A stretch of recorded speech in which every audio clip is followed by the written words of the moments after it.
So I've done videos on this guy before, NGD channel, nice guy driver, and that's who he is. He is the real deal, the nicest guy, right?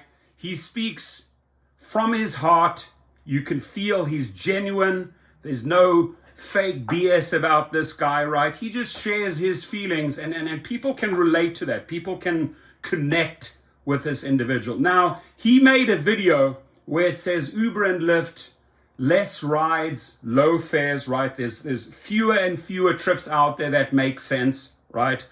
And if you do come across something, they're not paying anymore. These are just low fares. And more people, and literally what I've been preaching for years is start thinking of going private. So I love the fact that he is open to this.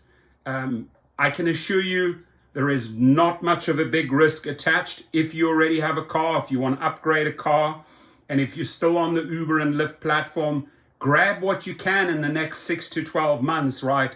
And start building out you the private driver, you the private chauffeur, you the driver for hire, right? Those are some of the terms that they use worldwide. So when he says Uber and Lyft, less rides, low fares, I'm done. I'm going private. You know, he's hit that point where the math does not make sense. So before I jump into his video, subscribe to him. I'm going to leave the link below. Also go to gigrocket.com, right? The sponsor here.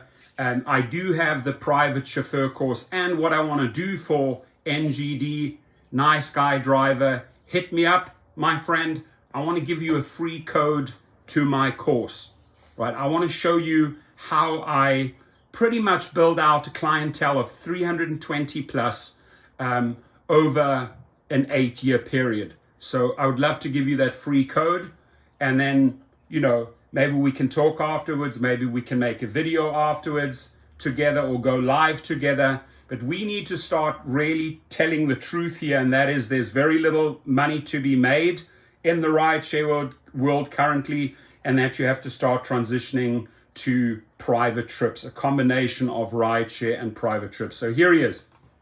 I'm going to be honest with you guys.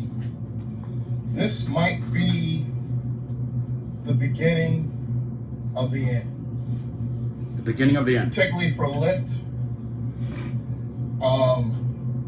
Normally, this time of year, it gets a little slow. You know, people coming off vacation. But when I say it is slower than usual out here in this rideshare world, it is really slow. It's so slow to the point where I'm forced now. It's not even a choice to go private. And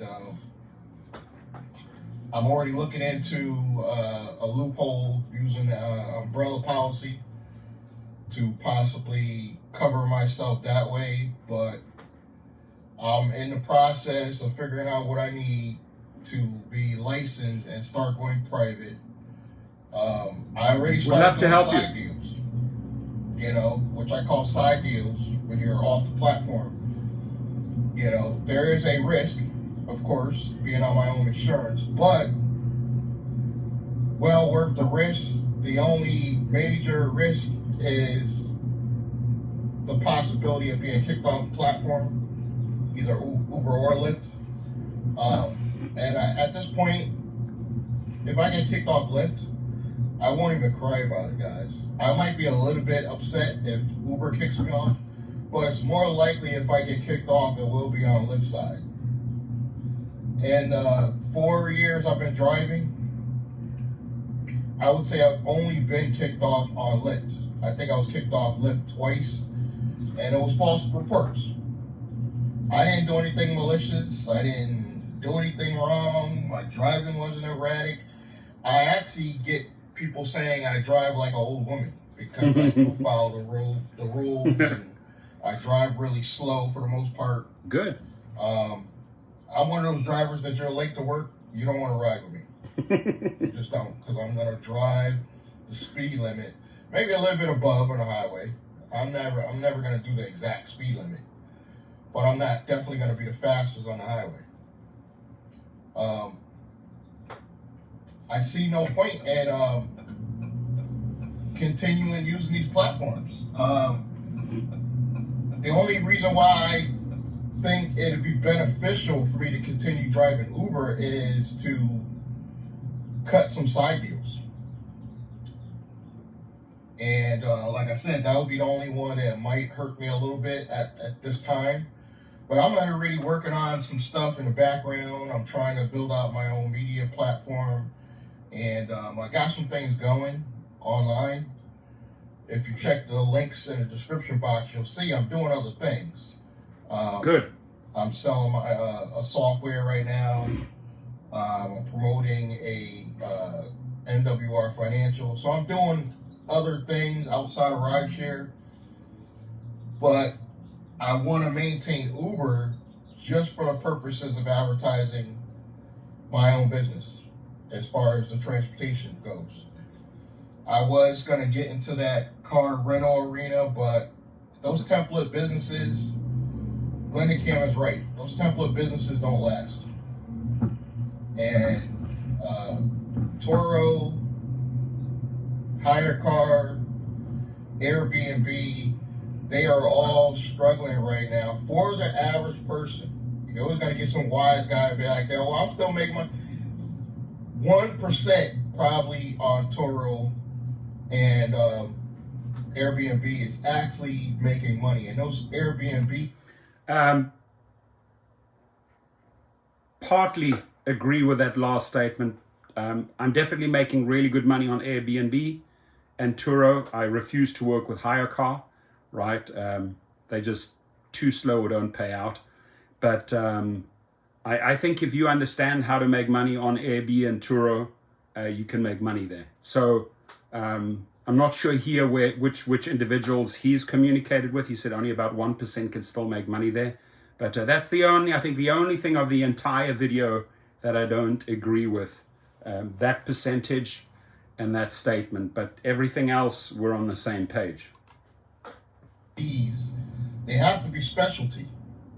It can't be your average run-of-the-mill Airbnb or you're not getting bookings right now.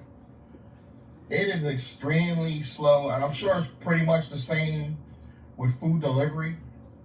Although I haven't done food delivery, I can pretty much guess that it's not as well as it was this time last year. And I don't know if the demand has gone down or just Uber and Lyft is just charging the passengers too much money.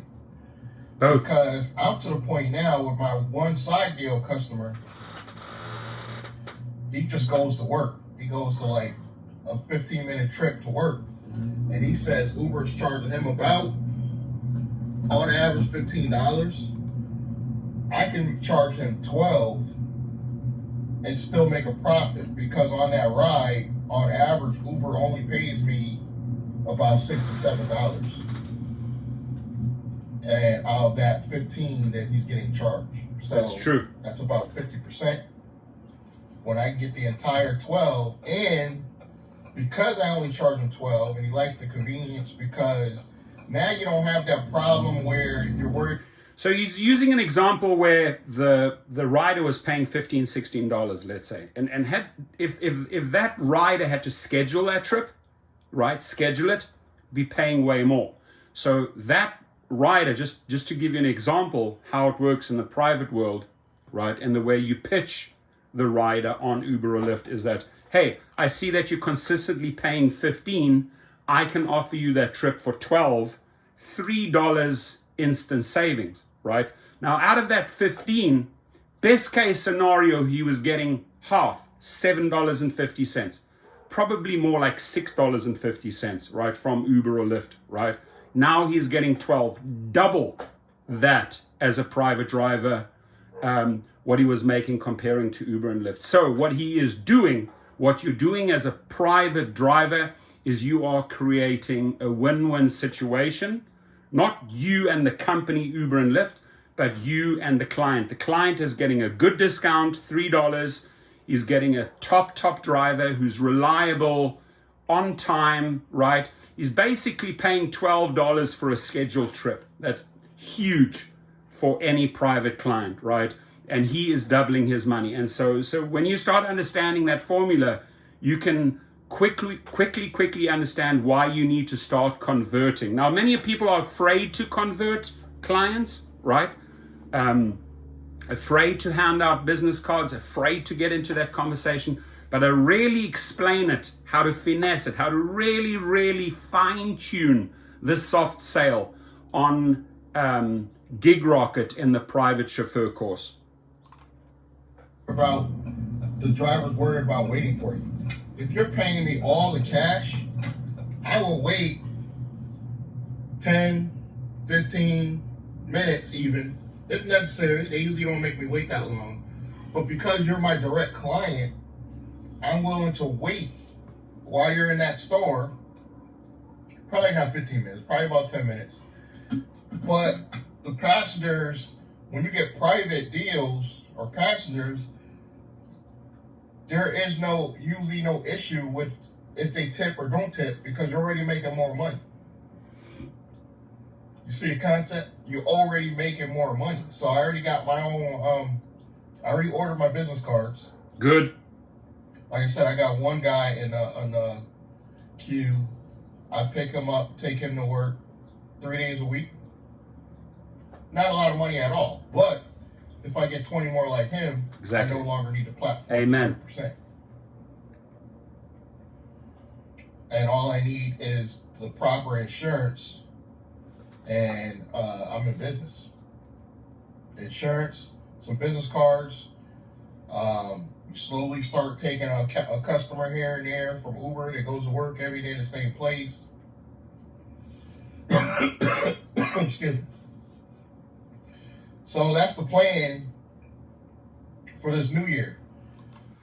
So I would like to support that plan, and I hope Nice Guy Driver reaches out to me. I want to give him a code to that course, the private chauffeur course. And I'd really like to see more drivers, more rideshare drivers thinking along these lines, right? Don't be afraid, right? What do you fear? Are you fearing that you won't succeed or you won't be successful? Are you fearing that you may fail? You won't fail. Even if you are completely clueless and don't understand the private driver world, which you won't, because you already have so much know-how from the rideshare world, right? Even if you completely fail on that side, you can always go with the same car back onto the Uber and Lyft platform. So what do you have to lose, right? Why don't you explore what real money is? Why don't you explore what true independent contractorship is? You're the boss, right? Your car, your rules, your insurance, your clients, your service, your remuneration, your pay, right? 100%. I mean, doesn't get better than that. Ladies and gentlemen, yesterday I actually took the day off, right? I took the day off. I had a lot to do.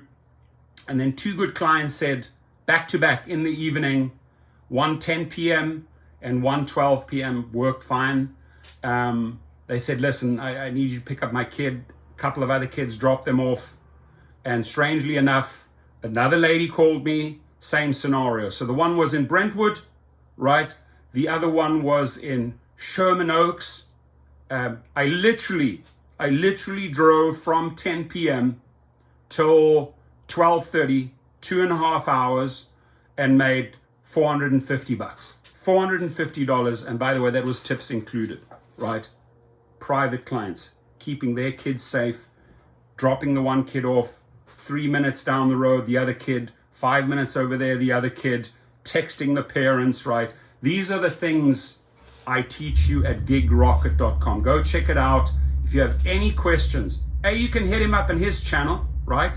Follow his progress, right, as he transitions to private driver, or speak to a veteran who has 8 years of experience and over 320 clients. Remember when he said in the video, I have one client that I drive 3 times a week. Imagine, and he went like this, imagine I have 20 of those, right? Do the math. And imagine a year or two later, those 20 tell another 20 who tell another 20. You're already on 60 people. right? And then you may find yourself doing 5 to 10% of rideshare. Don't be afraid, ladies and gentlemen. If the companies are not taking care of you, take care of yourself. Your comments, please.